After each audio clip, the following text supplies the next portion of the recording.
তোমরা যারা শিক্ষা প্রতিষ্ঠানের শিক্ষার্থীরা রয়েছে তোমরা আবার একটানা 5 দিন ছুটি পাচ্ছ শিক্ষার্থীরা। তোমাদের ছুটির যে নোটিশ অনুযায়ী তোমরা শিক্ষার্থীরা তোমাদের যে ছুটিগুলো থাকছে, দেখো তোমরা যারা মাধ্যমিক স্কুলের শিক্ষার্থীরা রয়েছে, তোমরা যারা সরকারি বেসরকারি মাধ্যমিক স্কুলে ছুটির নোটিশ অনুযায়ী তোমরা 10 এপ্রিল শুক্রবার সাপ্তাহিক ছুটি, 11 এপ্রিল শনিবার সাপ্তাহিক ছুটি রয়েছে, 12 এপ্রিল রবিবার বৈশাখী উৎসবের ছুটি রয়েছে, 13 এপ্রিল সোমবার চৈত্র সংক্রান্তি ছুটি রয়েছে এবং 14 এপ্রিল মঙ্গলবার পহেলা বৈশাখের ছুটি রয়েছে। অর্থাৎ মাধ্যমিক স্কুলগুলোতে ছুটি থাকছে হলো 10 এপ্রিল থেকে 14 এপ্রিল পর্যন্ত ছুটি থাকছে টানা 5 দিন।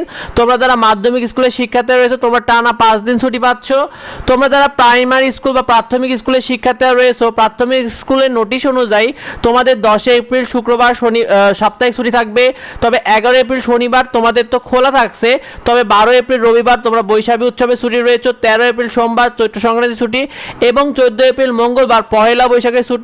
শিক্ষার্থীরা এক্ষেত্রে তোমাদের স্কুল ছুটি থাকছে হলো 10 এপ্রিল, সেই সাথে 12 এপ্রিল থেকে 14 এপ্রিল তোমরা 4 দিন ছুটি পাচ্ছ শিক্ষার্থীরা। তোমরা যারা প্রাথমিক স্কুলের শিক্ষার্থীরা রয়েছে তোমরা কলেজে ছুটি পাচ্ছ, কলেজে ছুটি নোটিশ অনুযায়ী 10 এপ্রিল শুক্রবার সাপ্তাহিক ছুটি রয়েছে, 11 এপ্রিল শনিবার সাপ্তাহিক ছুটি রয়েছে, 12 এপ্রিল রবিবার তোমাদের কিন্তু খোলা থাকবে শিক্ষার্থীরা, এদিন তোমাদের কলেজ বন্ধ থাকবে না, 13 এপ্রিল সোমবারও তোমাদের খোলা থাকবে, তবে চৈত্র সংক্রান্তি ছুটি শুধুমাত্র পাবে পার্বত্য চট্টগ্রাম এলাকায় যে সকল কলেজগুলো রয়েছে সেগুলোতে শুধুমাত্র ছুটি থাকবে, তাছাড়া বাকি কলেজগুলো কিন্তু 13 এপ্রিলও খোলা থাকবে।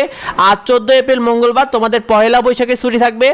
শিক্ষার্থীরা মাদ্রাসা ছুটি পাচ্ছে, মাদ্রাসা ছুটি নোটিশ অনুযায়ী 10 এপ্রিল শুক্রবার সাপ্তাহিক ছুটি রয়েছে, 11 এপ্রিল শনিবার সাপ্তাহিক ছুটি রয়েছে, 12 এপ্রিল রবিবার খোলা থাকবে, 13 এপ্রিল সোমবারও খোলা থাকবে, কোনো ছুটি নেই, তবে 14 এপ্রিল মঙ্গলবার তোমাদেরও পহেলা বৈশাখের ছুটি রয়েছে।